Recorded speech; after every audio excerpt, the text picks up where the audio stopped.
The more I think about these Afrikaners, the angrier I get. Right now, there is a 19-year-old DACA recipient who has been here since she was 4 years old, has been detained for almost a week. Monday will be a week.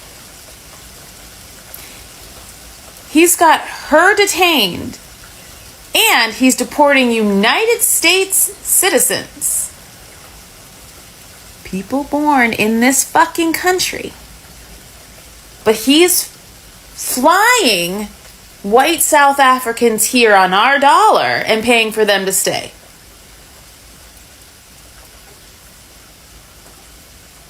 He has a 19-year-old DACA recipient in custody, deporting United States citizens, firing over 300,000 Americans, coming up almost 83,000 veterans he's firing. In the next budget, gets rid of almost $700 billion in Medicaid. And he's purposely going out of his way to go to South Africa, use whatever airplane they're going to use, probably fucking Air Force One or something bigger, with our money, and put these people up in houses across the country.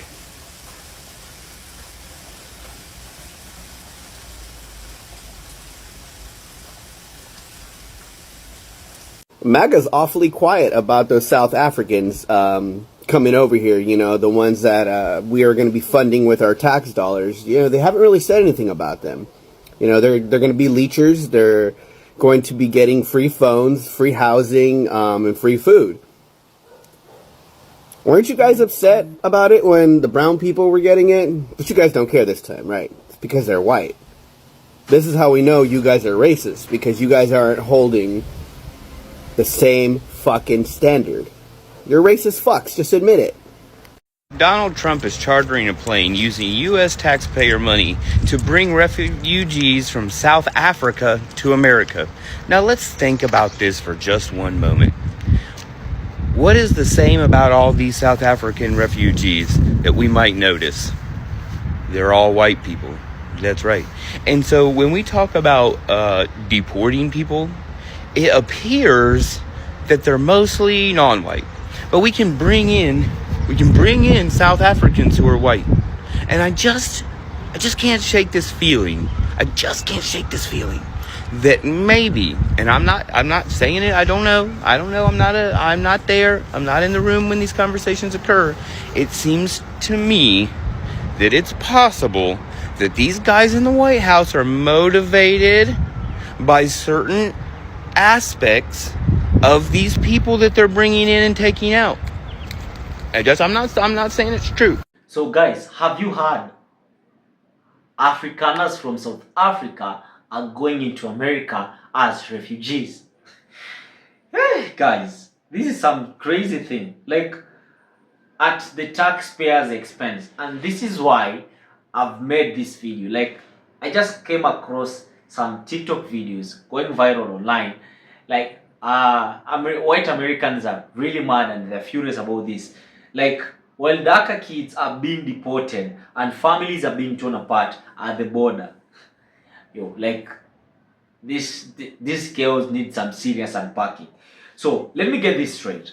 Not the wealthy Afrikaner farmers, not the ones with land and legacy, but broke, unemployed white South Africans are landing in the United States, supposedly escaping oppression in post-apartheid South Africa, and they're calling it persecution. The people who orchestrated apartheid in South Africa are now crying and talking about persecution. Man, this is crazy. It's just crazy. Like, how can a white South African, talk about oppression and persecution, and they are the only people who persecute the native South Africans? It's just crazy. So apparently, Trump promised them houses, phones, all that. Meanwhile, black and brown immigrants are being detained in cages. Let that sink, my people. So, and it even gets deeper. The narrative push is that they are victims of black economic empowerment, that they can't compete the job market because government policies favor black people. Like it's their land. So, but here's the kicker. The land expropriation they fear, it's mostly about abandoned land, not their farms. Commenters are not having it. People are asking, where was this compassion for Asian, Mexican, or Middle Eastern refugees? One person even said in that video, they all see CAC in America, basically meaning they are in for a rude awakening. So guys, before I come back with my further analysis, I'd like to say this. I think the people of Palm Color should stop being entitled. They should stop being entitled.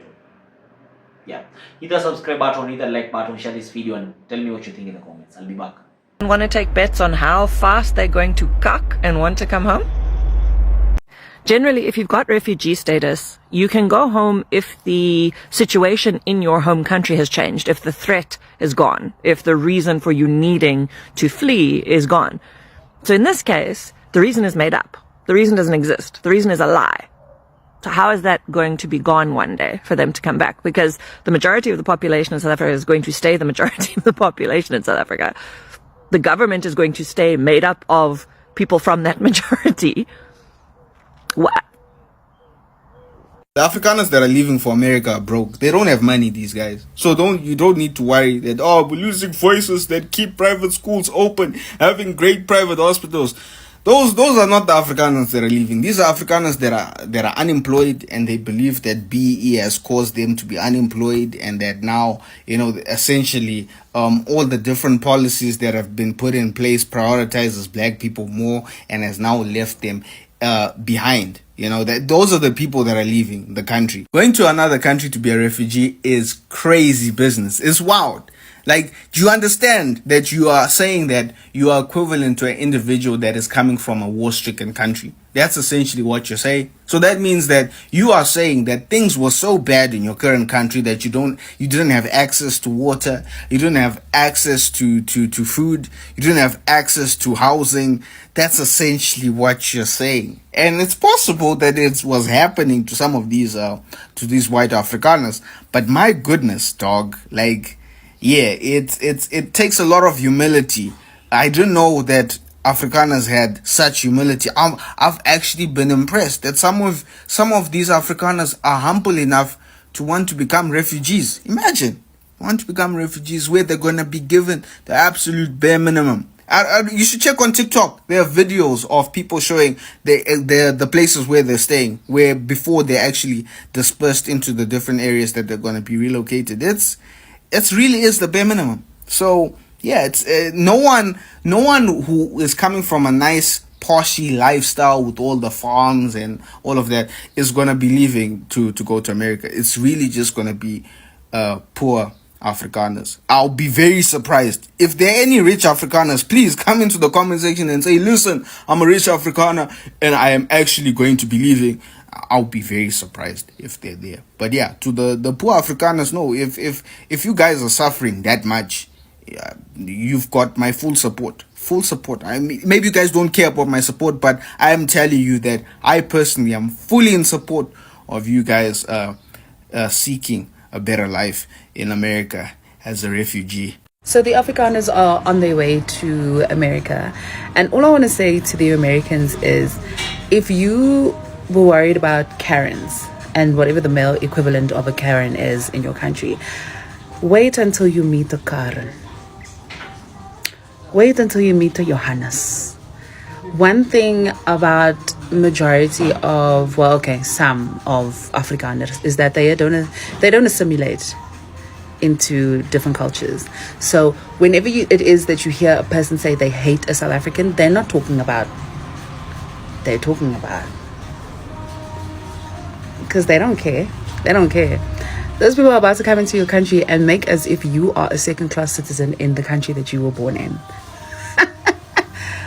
Good luck. All I have to say is good luck and Godspeed. My beautiful Afrikaans people, don't fall for the bait. Please do not. As someone who has lived in North America, what you are going to sacrifice is your independence. And I know as Afrikaners, y'all are very independent people. Some of the most independent-minded peoples in the world. But when you go to the United States, you're going to be an immigrant, essentially.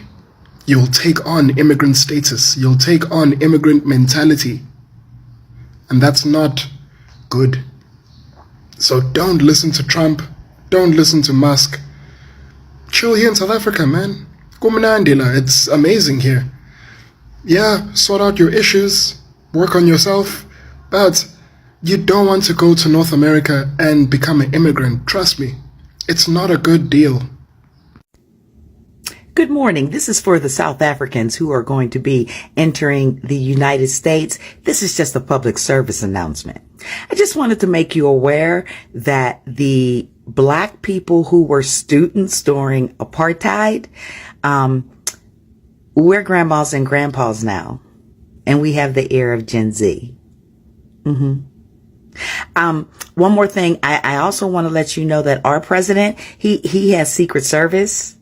And you will not. I also want to tell you that Black people over here are empowered. These are just public service announcements. When you get here, sit your ass down and don't touch nothing. Because you don't have Secret Service. Okay. Now have the day you deserve. Okay guys, welcome back to the channel, and here is the bottom line. This is not about South Africans. It's about double standards. It's about who gets to be seen as deserving of help and who doesn't. It's about how whiteness travels, how it earns empathy, open doors and government support even when there is no war, no genocide and no famine.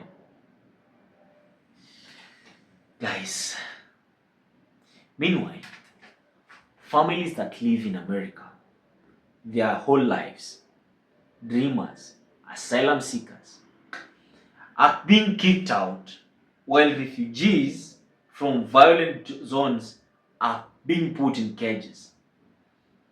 But suddenly, this group gets planes, phones, and promises of comfort.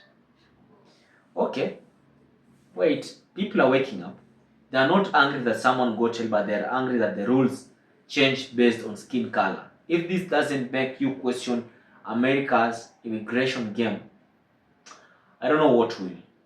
I just don't know what will make you question how these people work and how whiteness or white supremacists operate, because someone has lived in America for like 20 years or maybe 30 years or so. They've made families and then they just get deported because the government feels like they are illegal immigrants. And then people who are entitled somewhere in Africa, who used to oppress Black people back in Africa, they get all sorts of privileges. It's really crazy.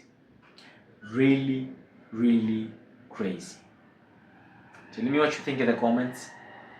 Hit that like button, subscribe, share, and don't forget to turn on post notifications. This is Awaken Africa. I'll be your host for today. My name is Dem. Peace out.